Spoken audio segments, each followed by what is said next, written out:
Good morning. I want to thank everybody who joins us. Ukraine Media Center Ukraine Forums continues its operation today. My name is Olha Atamanova, and today we invited you to present a very interesting study about open source intelligence in social and government activities. I think you've heard a lot about this abbreviation OSINT, and I want to introduce our experts today. Is the executive director of the Institute of Post-Human Information Society of Dmytro Zolotukhin, Agiya Zagrebelska, head of the National Agency on Corruption Prevention, Yuliia Nikitina, editor-in-chief of Cultureversus, coordinator of the Encyclopedia of Civil Activists, and Heorhiy Shabayev, the journalist of Radio Liberty.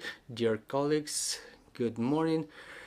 Dmytro, maybe let's start with you. We've heard a lot recently about what was said, that the system should be implemented in our government authorities, in a social life. Thank you very much. Thank you for helping organize this event. I represent the non-governmental organization Institute of Post-Information Society, which is supported by the European Fund for Democracy, and it's not our first project. In fact, after I graduated from the Academy of Security Service of Ukraine, I've been doing it for 20 years. The work with open sources, open source intelligence, which has this abbreviation, open source intelligence, OSINT. Within the last 12 months, we were talking about it very actively.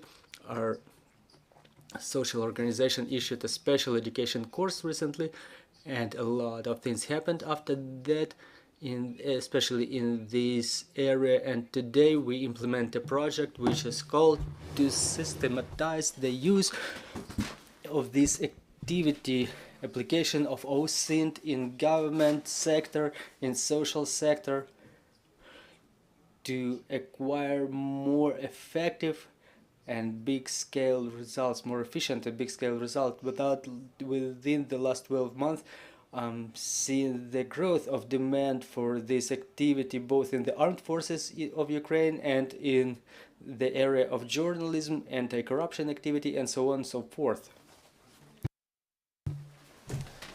Well, the idea that we need some institution or institutionalized approach, it resulted in a proposal to create a community which could have the format of Center of Excellence.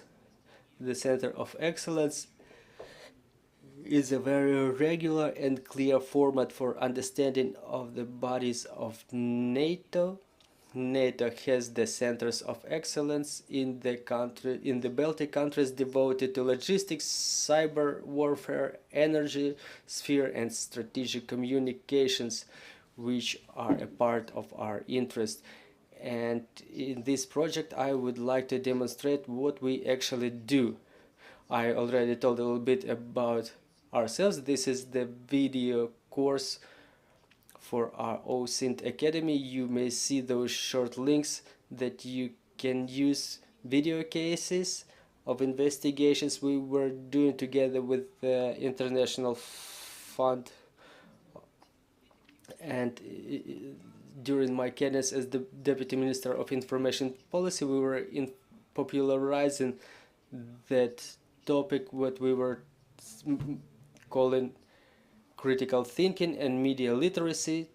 We were saying, let's just teach people to Google correctly and to understand properly the information from media environment, to arm them with defense against spreading false information, fakes, and so on and so forth. And eventually it ended in the study which was called the White Book of Information of Psychological Operations, which is devoted to Russian psyops. So this is what actually happens when you apply to state bodies. You come to NSDC, State Security Service, Ministry of Defense, you say, friends,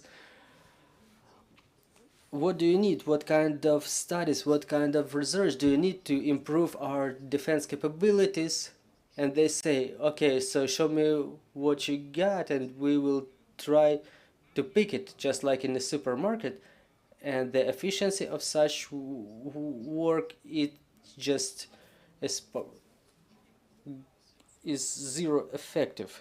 So we were addressing different public organizations, our partners in activism, to commercial companies. Thank you for coming to us, Elena Stepura from Artelens, Artem Kromov from Matesis. We also cooperated with Artem Starosek from Molfar, a company you control. All those people, they developed this sector, and our task is to improve the capabilities of this sector.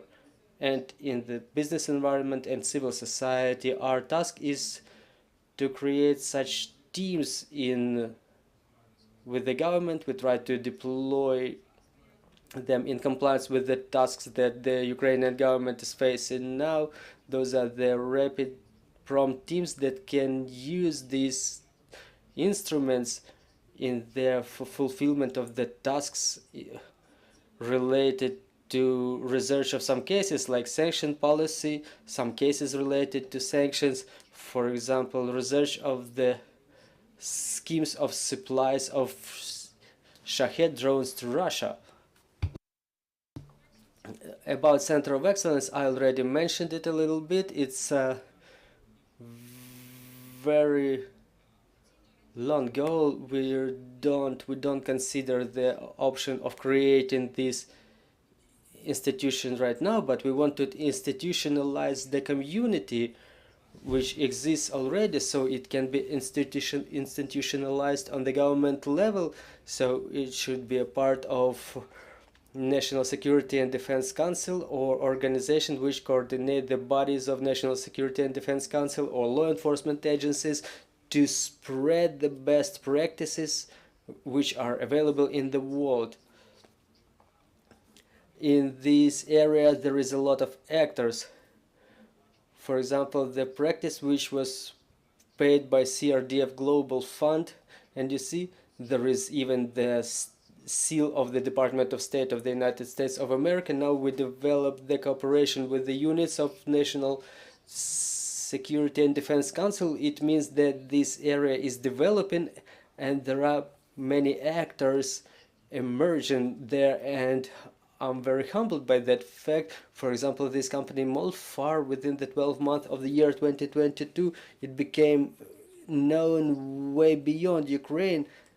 The New York Times published information with reference to them. What's still missing is the systemic nature and vision on the government level, how the government bodies may improve this system by implementing the OSINT technologies.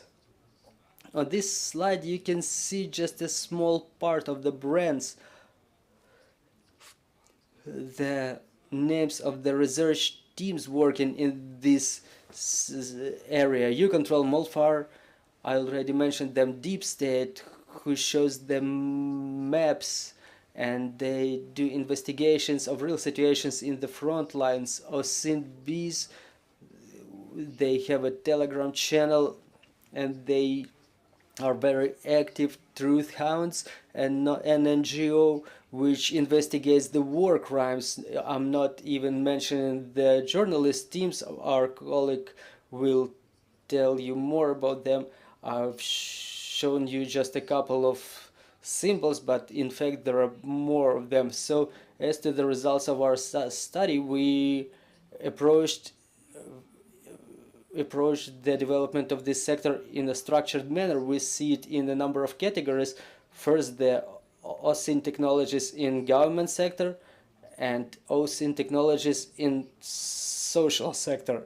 In government sector, it's obvious and logic that the priority is the sector of defense and security, which builds its activity based on the acquisition of information. To see the structure of it in the sector of national defense and security, there are four categories: how the details, how the information obtained through OSINT may be beneficial to the government authorities. The first category is application during wartime for liquidation of vehicles, personnel, material, and installations of the enemy, and maximum damage to the enemy by conventional weapons. In this area, there are questions about the acquisition of information about military units, mobile and immobile property, personnel, everything that is necessary to destroy the enemy, and there are users starting from NSDC and ending with the units of the armed forces and special forces. Next category is study and understanding of threats, very broad category which can be implemented within the whole range of government bodies. And the next category is damage by non-conventional means. It's like in economic, energy, sphere, and so on and so forth, for which we need relevant information. Psychological operations is with regard to not only attacking but defensive actions, which are now fulfilled by the Center of Counterinformation, Center for Strategic Communications and Information Security. And in cybersphere, we didn't study it quite profoundly, but it's one of the government institutions that may benefit a lot from OSINT. I would like to emphasize separately, recently there was information in Ukrainian media about implementation of Delta system, which provides the situation awareness, and I think this is exactly the area of digitalization that may benefit from implementation of the details of information received using the instruments of OSINT. As to the other categories that may benefit from OSINT in government sector is the foreign policy, which relates to acquisition of information of what's going on beyond the border. We see that there are huge resources spent by Russia to promote their narratives and interests beyond their borders. Is the global south, west, is their agents in all countries, which have some meaning to us in the context of making decisions, the voting in UN General Assembly, is the use of organizations abroad by Russia.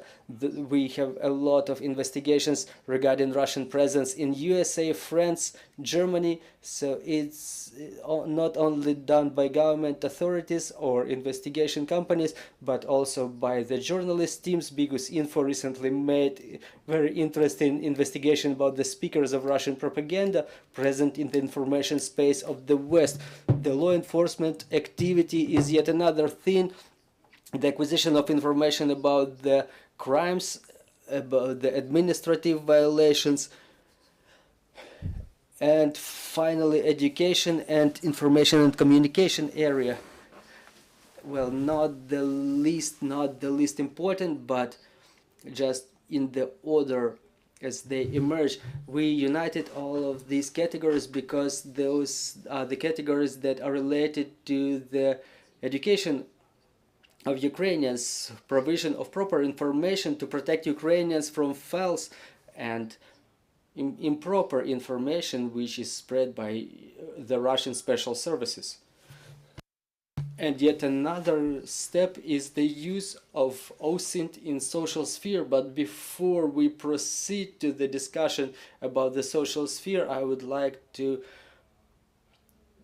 pass the microphone to Agiya Zagrebelska, the representative of the National Anti-Corruption Agency. Is the biggest anti-corruption body, and these OSINT instruments may be beneficial in the cooperation with the government bodies, because the sanction policy, which is which the anti-corruption agency deals with is one of the most important spheres and tendencies how to make damage to the enemy in a non-conventional means and force them to stop aggression against Ukraine.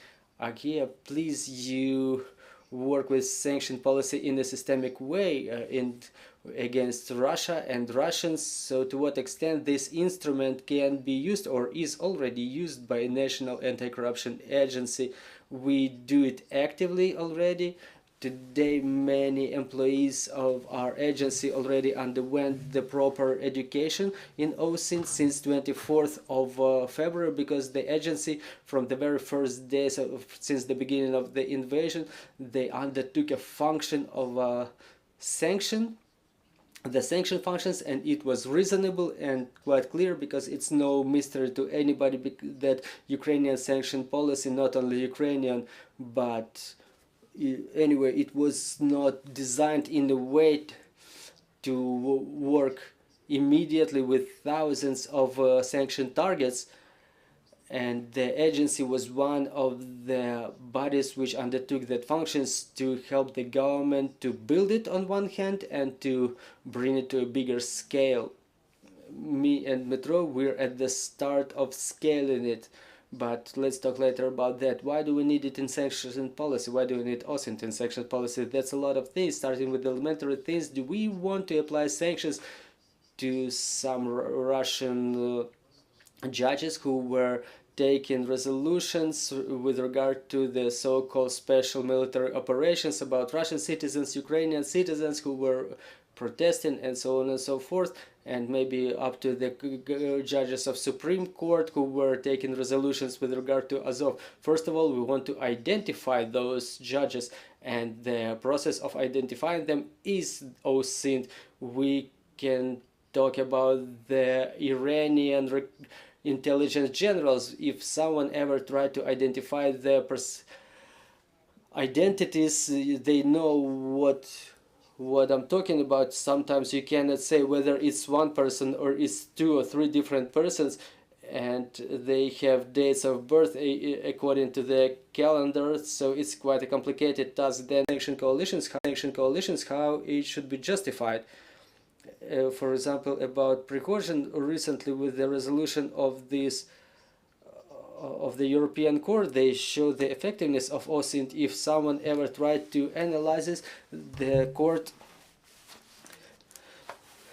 the court identified that the mother of Prigozhin was not related to Prigozhin, and there is no justification for application of sanctions. So if back then there was the instrument of OSINT involved back then, there would be this fact and other facts justified that that could justify the sanctions, because there are reasons for sanctions, there is justification. So talking about, say, propagandists of Russia, to apply the sanctions, many jurisdictions need justification that they really supported Russian aggression after the 24th of February, and not like someone told something, but some jurisdictions require to have their address, some YouTube channel. So we have to analyze all the videos with this or that propagandist to identify that those messages that may be perceived as the support of war, they should be documented and passed on to our partners. It seems easy from the beginning, but it's not so easy in reality, because the more that propagandist is tied to the Western countries, if they go on tours, if their children are abroad, if their properties are abroad, and we are actually interested in those ones. So we are not interested in those who only live for Turkey from Russia, but we're interested in those integrated in the Western space, because this is whom the sanctions will influence on. And those propagandists, they actually try to conceal their adherence to the war. But we can go more profoundly, just like Dmytro mentioned, the logistic chains, the chains of supplies of electronic components to Russia, the civil import, which we know in Russia. In the same way, just like in China, there is masking of military activity, camouflaging it as civil activity, and the capabilities of OSINT are very important in this regard to justify what's going on, to gather the evidences. Some partners, they have this view of a justification. The justification should be present in the public space. It should be open source, open data, so that any subject who wants to find out why the sanctions are used, they can check it out and see beyond the reasonable doubt. And when we're talking about the dozens of targets, it's not so difficult with government resource, but when we talk about the thousands of targets, and we do work with thousands of targets, if we want the partners to have efficient sanction policy, the resource of the intelligence services and our agency and NSDC are not enough, or we have either to have everybody to get involved in this activity, which would not be efficient. So we're at the start of this project with Dmytro. We can start inviting to get involved in it too. So is the first example of cooperation of the non-government organization with the government authorities in joining of sanction policy and OSINT. Is the study of the civil volunteers to in OSINT. We work with dozens of volunteers. Those are the people whom we sometimes know personally. Some of them we just communicate with online. They are either in Ukraine or they were forced to leave Ukraine, but they want to contribute, they want to help, they want to help you to support the victory of Ukraine. They don't only want to make a contribution with their donations, but in some other way too. And with the sanctions, as we see it as the economic weapon, any citizen of Ukraine can use this weapon with us as a government, helping us to identify the ways around the sanctions. There are lots of people who are ready to help our agency right now. We work with more than dozens. Many people come to us and say, we're ready. I have 8 hours per week or 3 hours per day. I'm ready to get involved, but I lack expertise. I lack understanding of how it should be done. So we want to gather all those people who are ready to take part in it, who are ready to help Ukraine win in the economic front, to teach them how to do it, to train them, and to organize the efficient cooperation between the civil society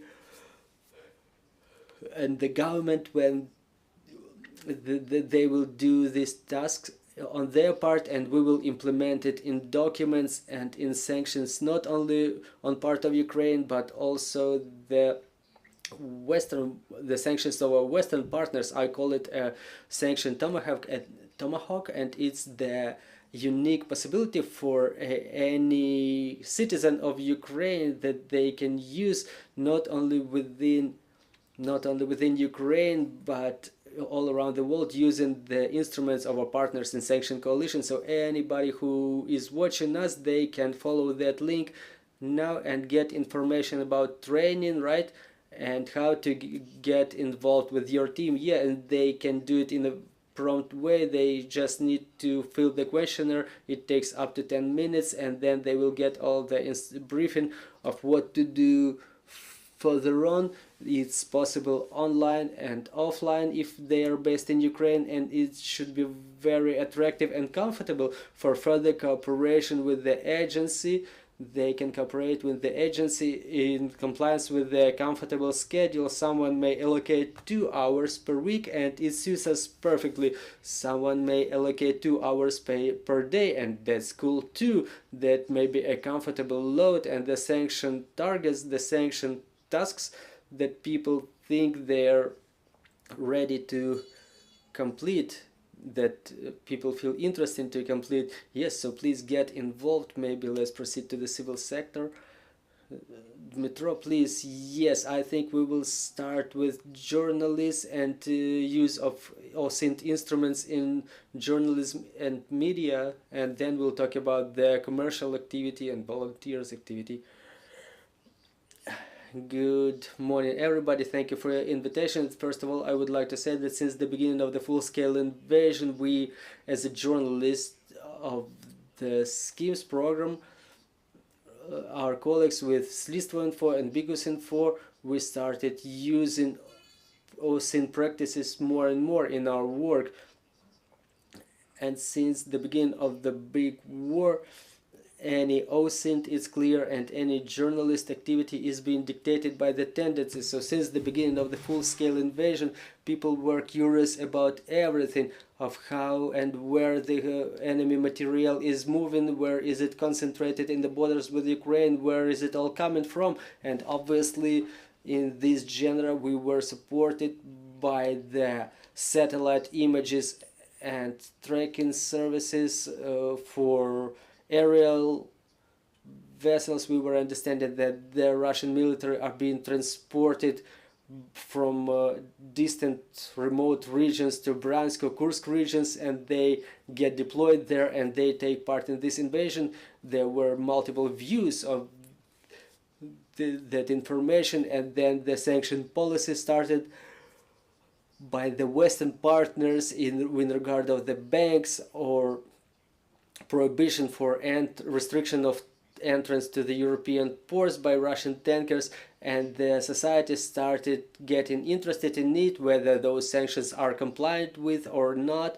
And obviously we should mention the identification of Russian military personnel, war criminals that were taking part in the invasion. That was a huge challenge for the journalists, for our journalists, because yes, we've seen that some division or regiment entered some city or town. We were finding that telegram groups with the local population who could report us what people are those, what installations are those. So this is the OSINT that started, that there were news as if Kadyrov visited the Kiev region. This is his armored vehicle. We have to find out where it passed, whether he did come really there or whether it's a fake. We should debunk all those terrible murders committed by Russian army in the Kiev region. People who were affected by it, they were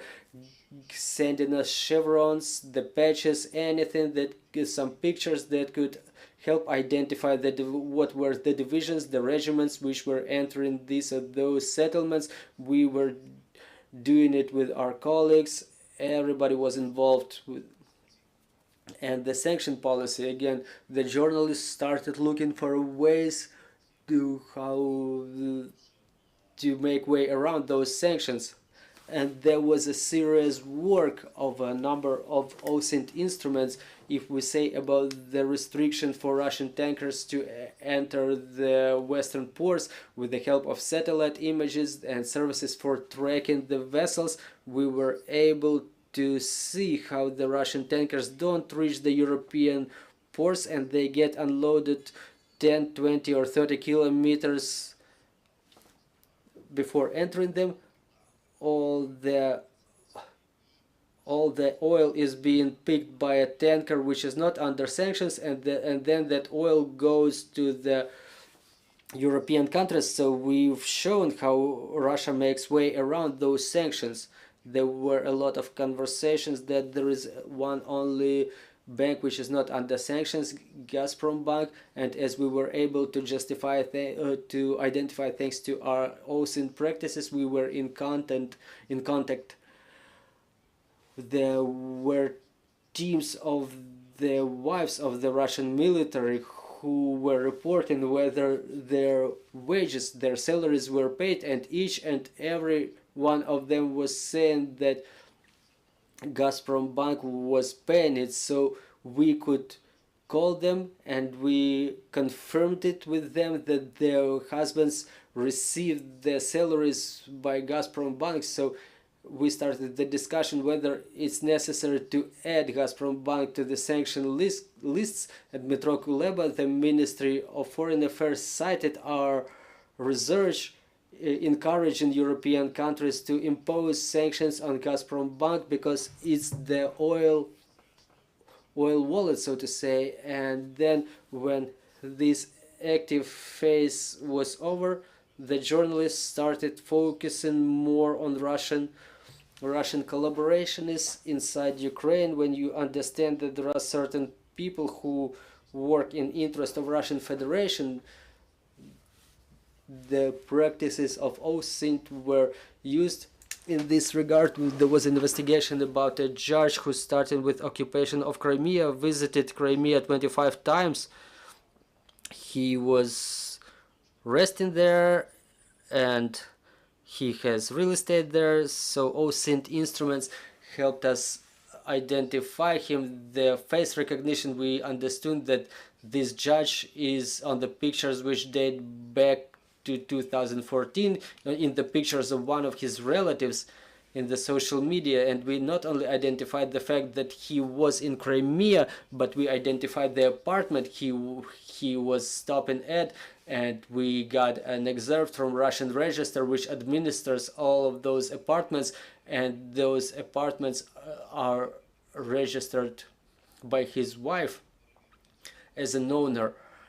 So this is how we were able to check the information, and that apartment was not submitted in his declaration of property. So we understand that the journalist should rely on the trend. What's interesting for the people, the systemic work is necessary in this area, that's obvious, but from the point of view from what's interesting to the spectator or to listener now, so this is what we rely on. There is a lot of things when people say that Belarus may start attacking. We see that huge number of material in the borders, so all that analysis allows us either to debunk that information, we can just explain that it's a psyops, there is no material in the border, or we can otherwise confirm that information by OSINT. So this work and OSINT, specifically lately, I support this initiative. I support involvement of any volunteers because it's a huge work. It requires an immense resource, and I hope that eventually OSINT will become something big scale and systemic in Ukraine, and it will help Ukraine to repel the attack of the enemy. Thank you, Heorhiy. Thanks a lot.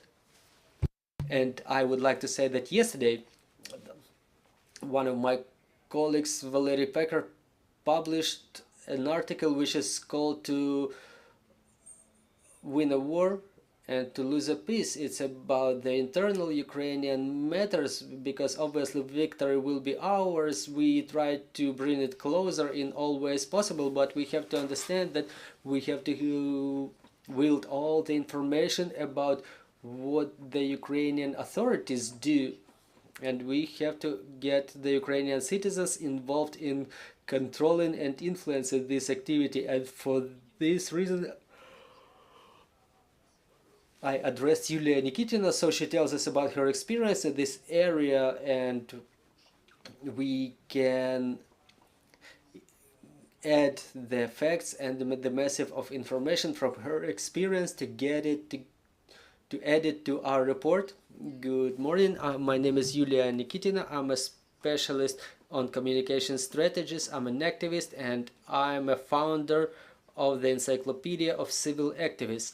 That's a specific encyclopedia. I will tell a little bit more about it later. First of all, activism is different from volunteer activity, because for myself I explain it in a way that volunteers save people, and the activists, they keep hitting the rock, they keep losing, they do some advocacy campaign or information warfare. For example, when it's the development activities in Kiev, you don't want them to do the construction, they want to do it, you cannot just do it in a format like I'm pro everything good. You get involved in information warfare anyway, and during the war, specifically during this full-scale invasion, and in this war, this is the story which is different from the peacetime, because when an activist wants to get involved in military things, what's activism? It's the method of thousand cuts. This is what I try to promote. The volunteers who work with me, they do the same. When there is a large number of people attacking some institution or some principle that should be changed, each of those people separately, they don't have enough strength, but when it's more and more of them, it's like a cyber Maidan which keeps working. The one activist cannot do a lot in the war. So on my resource Encyclopedia of Civil Activists, there is the section The Fierce War. What we do, we deciphered all the intercepted communications by Special Service Security Service of Ukraine and Central Intelligence Department. You will, for example, talking about Luhansk, you can check it, you can see all the communications where Luhansk was mentioned. Another thing that activists can do is the portal War and Sanctions. I have a notice there which details how gorgeous is this portal, how convenient it is, how useful it is. In reality, it's maybe the best resource I've seen within years of the war from the government authorities, so just accept my admiration. So it's a super method to get involved for an activist, but in reality activism is what Valery Pekar says about it's how shouldn't we fall back into inertia after we win. So why OSINT is so important for the activists? Because if we see activism from the point of view of a communication specialist, from a PR specialist, is the crisis PR that has one specific feature. You do something like crisis PR or political technologies, but you don't have money. You don't have money at all. So comparing to those you're fighting with, or you're fighting against, or you do the campaign against inertia, you don't have money, you only have people, you have time, and you have creativity. So that's it in terms of your resources.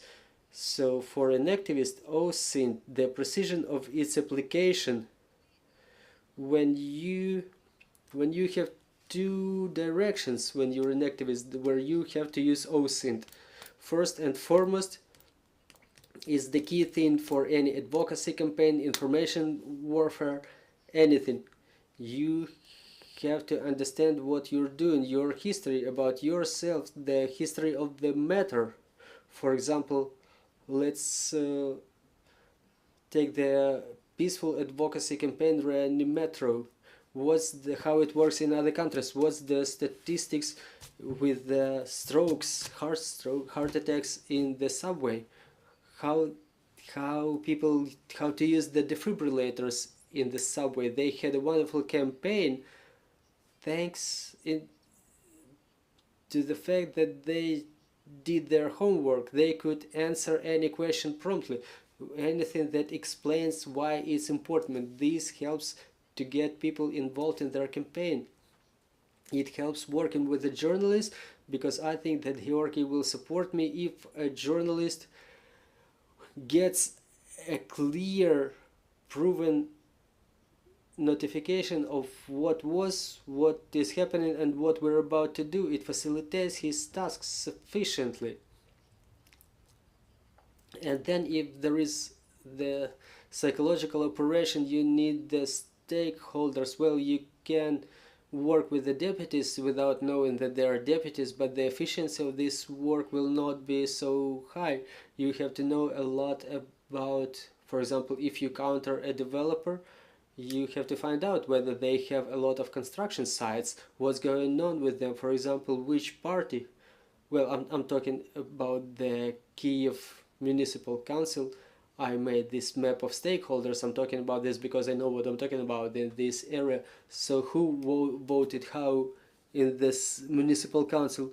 Who worked with this developer? Who, okay, that's an X party. Who fights with an X party? So use their enemies. For example, those are quite easy things, and to scale them, I'm a fanatic to do things as a specialist in communication strategies. I think that we need step-by-step instructions and the reference tied to them. The reference should be very precise. But in reality, when people like Dmytro said we discussed it with him, that there is a parent chat for some kindergarten and there is effect of corruption, and if there is one single person on this chat who understands how to do things step by step, for example, where to complain, whom ask for help, how to do it, should you call 1551 or should you go to a local municipal deputy, or is it a people's deputy, or should you go to anti-corruption agency? Well, you understand, that's what people get confused about. That's my idea fix, and I wish I see it with my own eyes. When people get what they want, there's the instruction for using a instruction how to apply a deputy, or like what the people's deputies actually do, how their help can be used. And I see how efficiently people start trusting when they have this step-by-step story. Yuliia, thank you. You gave very practical advice.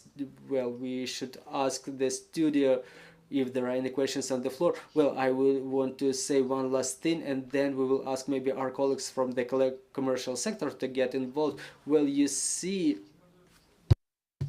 we touched a number of questions: automotive, bicycle and photo, civil sector and journalism. To sort it all out, we prepared a report, a summary that you can check out.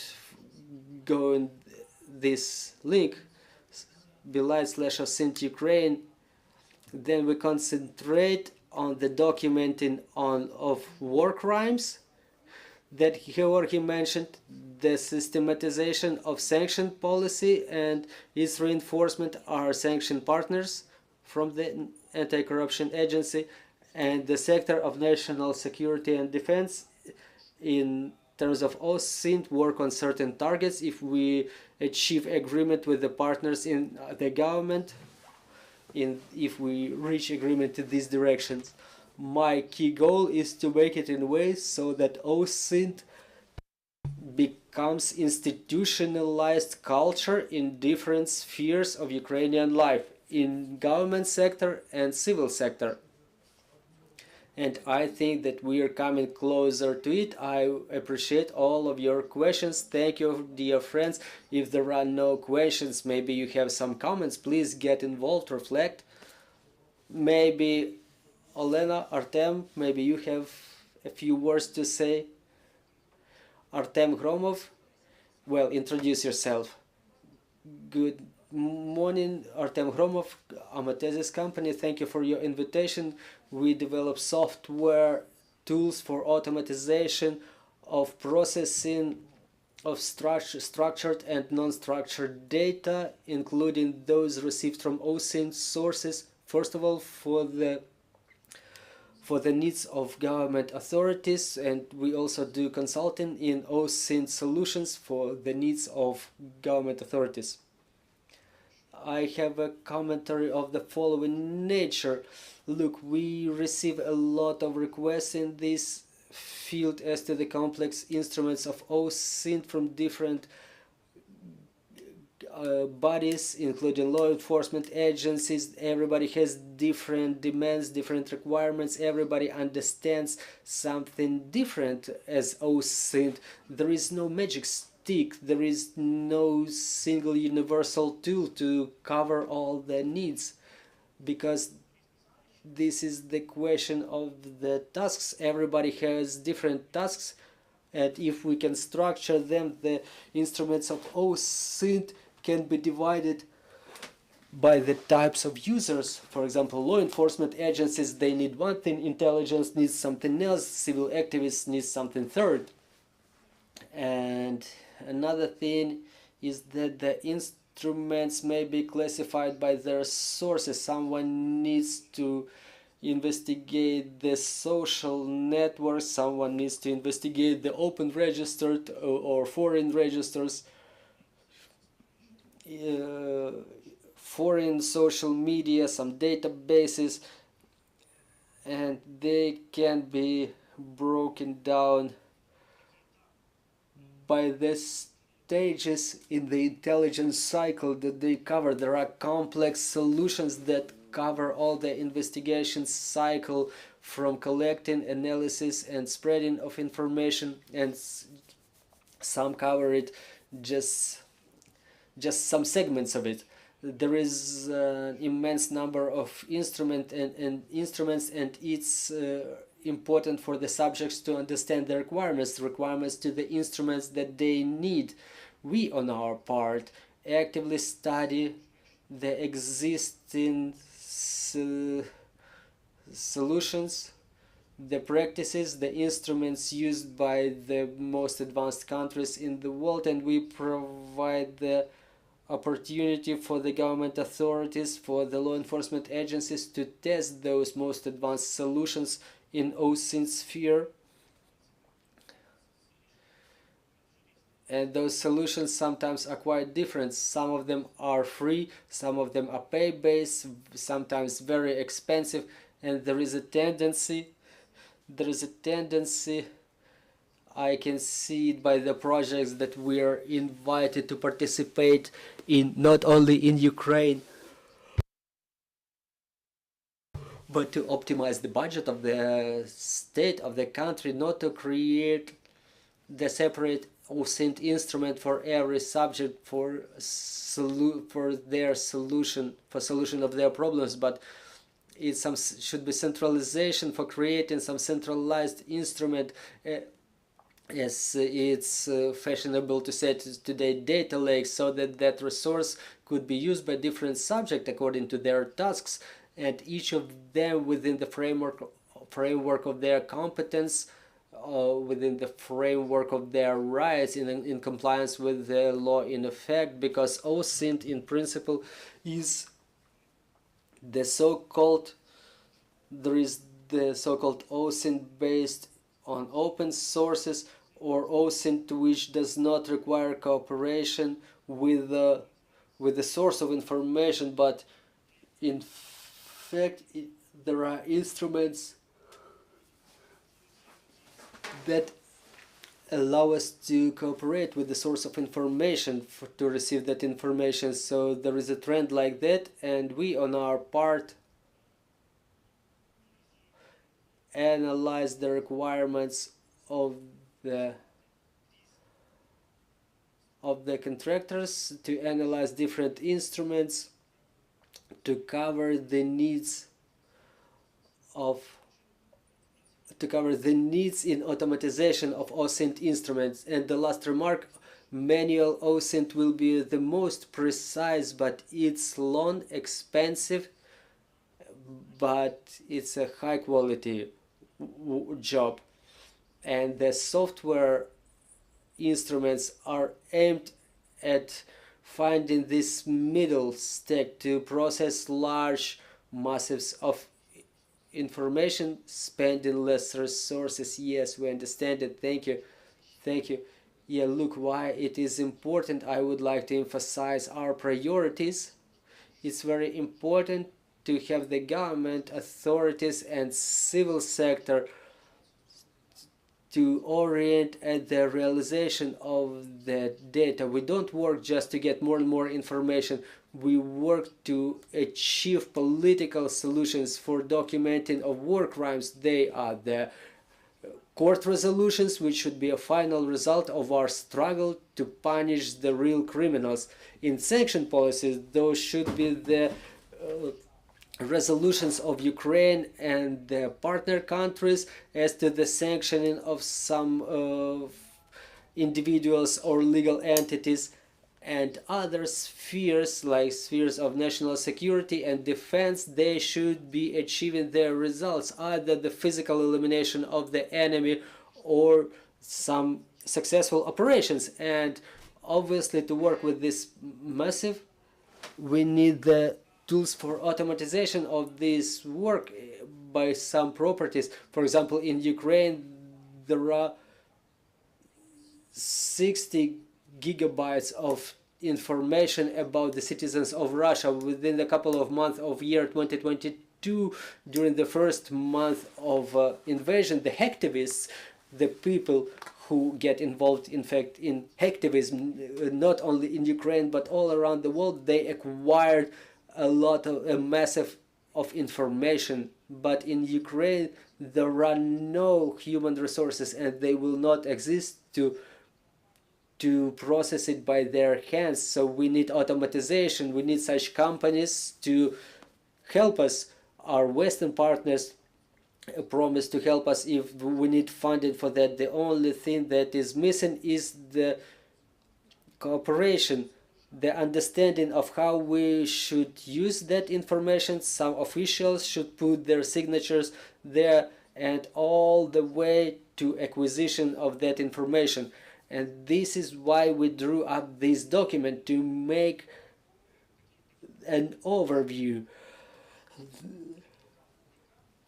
the summary of all activities, to understand what's the logic beyond these instruments, to understand how different government functions can benefit from this or that activity. And once again, I would like to emphasize that today's specific area of our activity is the involvement of volunteers to our cooperation in anti-corruption agencies. So if you follow this link, if you sign up, we will get in touch with you for training, for online meeting, offline meeting, to understand how we all can get involved and help achieving real political resolutions through activities of anti-corruption policy, through sanctioning of Russian citizens and Russian legal entities. Thank you. Thank you. Thank you for this conversation. Joining us was Dmytro Zolotukhin, Agiya Zagrebelska, Dmytro Shabayev, and Yuliia Nikitina. Thanks a lot. Well, if I may, a few more words. Good afternoon. My name is Elena. Atom company. Within the last 17 years I work with the businesses, and only within the last year I work in the area of OSINT with the government. If we work with the businesses, for example banking sector, they start telling about their experience. One company tells it to the other company what's missing in the government sector, that even within one department the OSINT instruments can be used, and they cannot tell it to the people who sit by their side. So what's important is to share the information, to do some systemic, to implement some systemic measures, not within one government authority, but on a general level, to teach the people to share information, to work with OSINT, and so it would facilitate the understanding of the needs of government sector by the businesses. I appreciate your remark. I think that all the priorities, I hope that all the priorities that Dmytro told us about, they will be implemented, and we continue working together for our victory. Thank you, and glory to Ukraine.